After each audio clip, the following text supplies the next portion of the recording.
First of all, let me just let y'all know the sun is being real disrespectful today. She's going in, she's going out, she's going up, she's coming down. I mean, I really don't know how this video is going to turn out from a lighting perspective, but just bear with me, please. Just bear with me.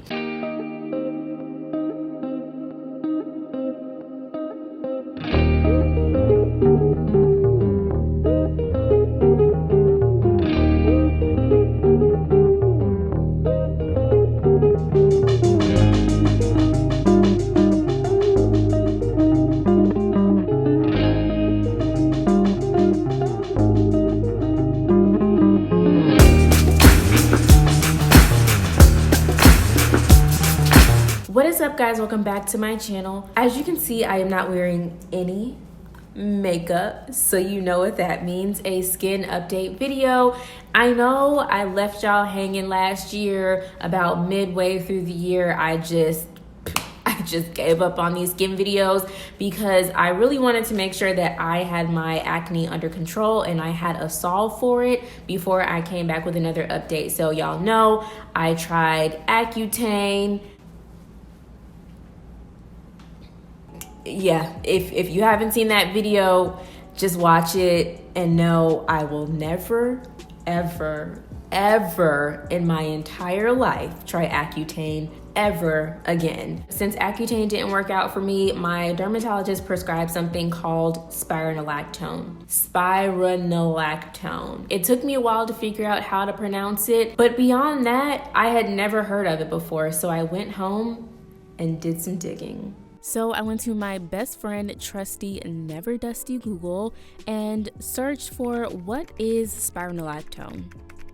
And as you can see, there are a plethora of articles. I found this one on drugs.com that says spironolactone is a potassium diuretic and it is used to treat heart failure, high blood pressure, hypokalemia.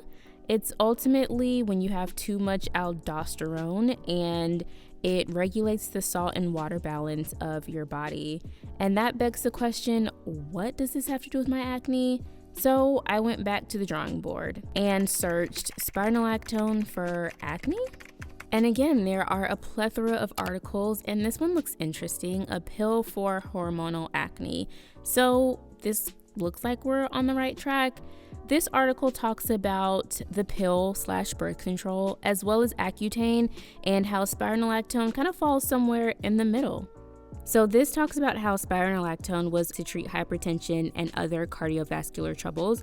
Okay, so this looks familiar, just like from the last article. But it also says that at a lower dose, it can help with hormonal acne because it's an androgen blocker, and it delivers a tiny bit of progestin.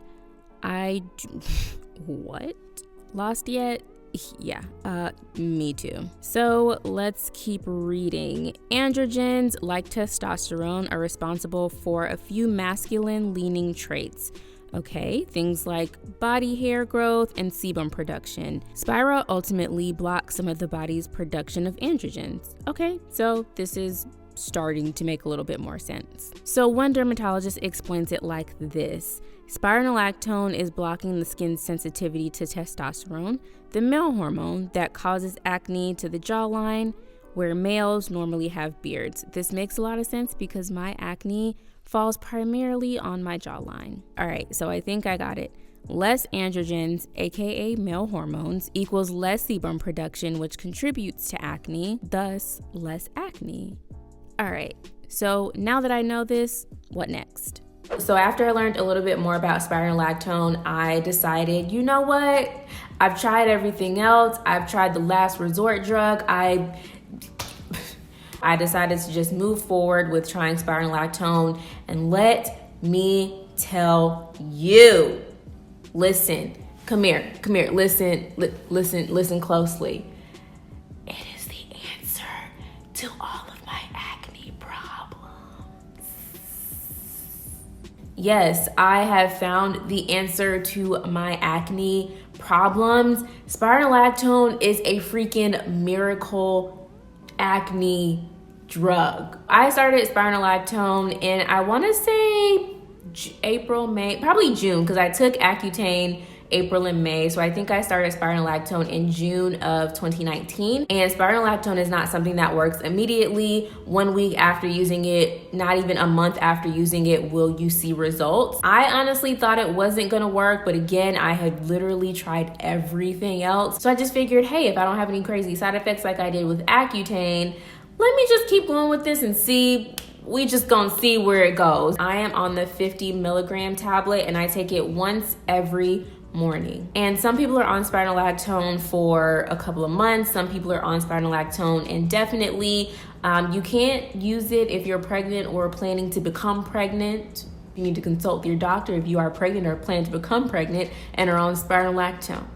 No side effects whatsoever. I know a lot of times people say they have to pee more or they are more thirsty because it is a diuretic, but I literally don't have a single side effect. For me, that is a miracle because my body really does not take well to medication.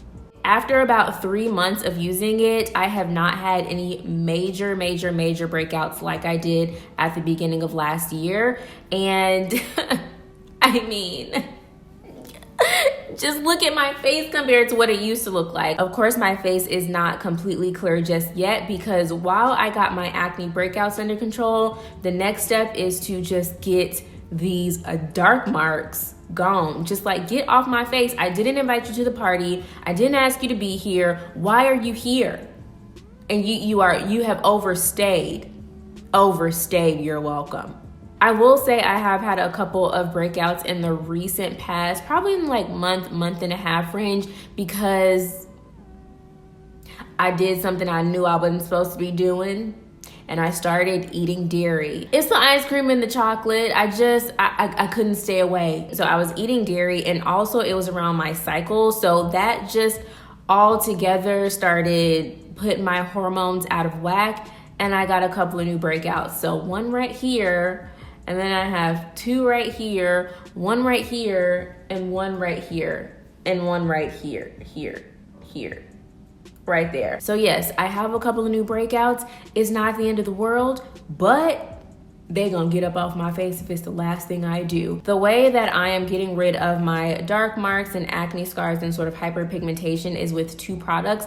First one being Fabior. Fabior is basically like a retin-A or a retinol or tretinoin, whatever you want to call it. It is a vitamin A, and what it does to your skin from a topical perspective is it speeds the cell turnover of your skin. So where you have dark marks, that tends to be like dead skin that's just kind of stuck on your skin underneath the surface, and using a retin-A or a retinol helps to speed your skin's cell turnover to get rid of those dark marks. And Fabior specifically just has a higher percentage and a stronger dosage of tretinoin. Whew, child, your skin will be dry and thirsty like the desert. And the second thing that I'm doing to get rid of these dark spots are cortisone shots. Now, these are things that you can only get from your dermatologist, and basically they inject cortisone, or there's a more medical, scientific, technical term for it that I will leave right here, but basically it's just cortisone, and they inject it into all of your dark spots. And what that does is it goes in and breaks up all of that dead skin and all of the dark marks, so that over time the dark marks begin to lighten. But it does work a lot faster than the Fabior, tretinoin, retinol, and it also works faster than a hydroquinone. So after about 4 weeks of getting the cortisone shot, you will see that your dark marks and hyperpigmentation have significantly improved. Like, these areas of my skin were super dark. They were about the darkness of these, maybe even darker than that. And I got a cortisone shot about 4 weeks ago, and they are a lot lighter, like a lot. As far as frequency is concerned, you can get cortisone shots about every 6 weeks, just depending on your dermatologist and also the state of your skin. So my dermatologist lets me get them about every 6 weeks. But there are some side effects that you want to make sure that, you stay away from. First being the halo effect, which just means that there's a lighter area that forms around your dark mark. And that can be caused with hydroquinone as well, not just cortisone shots, but basically it's lightening the entire area. So making the outside and also the dark mark itself lighter. And it can also create dents in your skin. So little ditches, you know, like if you're driving and you just like run into a pothole, essentially you can have potholes on your face. Not that dramatic, but you know what I'm trying to say. Ultimately, between my miracle drug, my tretinoin, and my cortisone shots, your girl is on track to have clear skin in 2020. Okay, let's just have a moment. Won't he do it? Yes, he will. But anyways, let me get myself together. Naakie, get it together. Get it together. If you guys have any questions at all, be sure to leave them in the comments down below. And be sure to subscribe to follow along with me on this journey to clear skin. I think that is it for this video. I will see you guys in my next one. Peace. Down, I'm falling down, but I always have angels in my corner. I always have angels in my corner. I always have angels in my corner. Down, I'm falling down.